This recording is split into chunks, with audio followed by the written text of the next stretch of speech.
What's up, everybody? It's Pastor G in the house. I'm making this video early. I'm getting your week kicked off just right. This is going to be a week full of challenges. This is going to be a week full of unexpected things happening. But I want you to know that God is your source. God is your source. As a matter of fact, He's going to allow many resources to come into your life to help you. Even this week when you feel like you're weak, even when you feel like you failed, even when you seem like you messed up, remember, God is your source, and He's here to help you in the times that you feel very vulnerable this week. Don't you allow anybody to tell you that God is not for you, because He is. He's a very present help in the time of all the trouble, all the mishaps, all the ups and the downs. He's here to help you. As a matter of fact, He wants you to depend on Him in the times that you're weak, and He's not going to allow you to do it. He made it like that so that you can come to Him and say, hey, look, I need your help. So He's going to help you. So I'm getting this week started out. Remember, expect great things. Expect great things this week. God is your source. There's a word, and I've been doing a teaching on the Joshua generation, the generation that is actually going to possess the promise. That's me and you.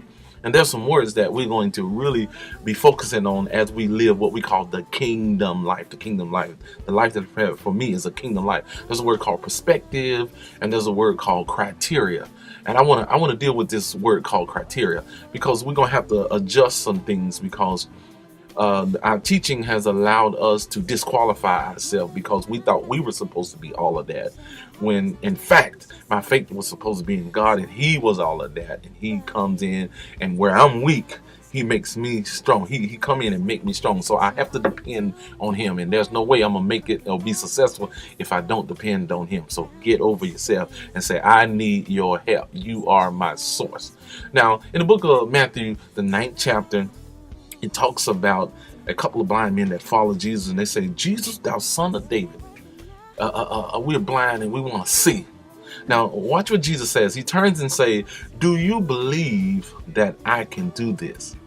And they say to Him, yes. And He turns to them and He says, according to your faith, be it unto you.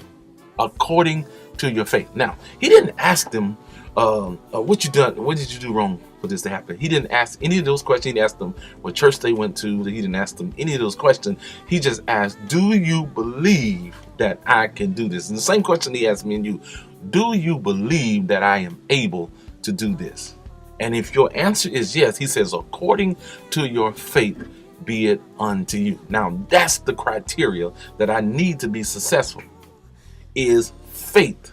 And see, there was a woman that had an issue of blood. The scripture says 12 long years she had an issue of blood. And she said to herself, if I can but touch the hem of His garment, I know I can be made whole. She set her criteria at me touching the hem of His garment. I know I'll be made whole. And that was a young man by the name of Thomas. You know him in the script. They called him Doubting Thomas, because he had heard that Jesus had risen. He says, well, I won't believe it until I can touch and see the nail scar, and I need some verification here. But there was a centurion soldier in the scripture that says, I don't need any of that stuff. All I need to do is for you to speak the word. His criteria was, if the word says it, I believe it, I receive it. So now what God is telling us, we're going to change our criteria. We're going to drop some stuff. He says, according to your faith. If you can have the faith, then you can have it in your life. It's according to your faith. According to your faith. Now, let me tell you this. You spend too much time trying to explain things to people that have not been where you've been, have not seen God move on the level in your life.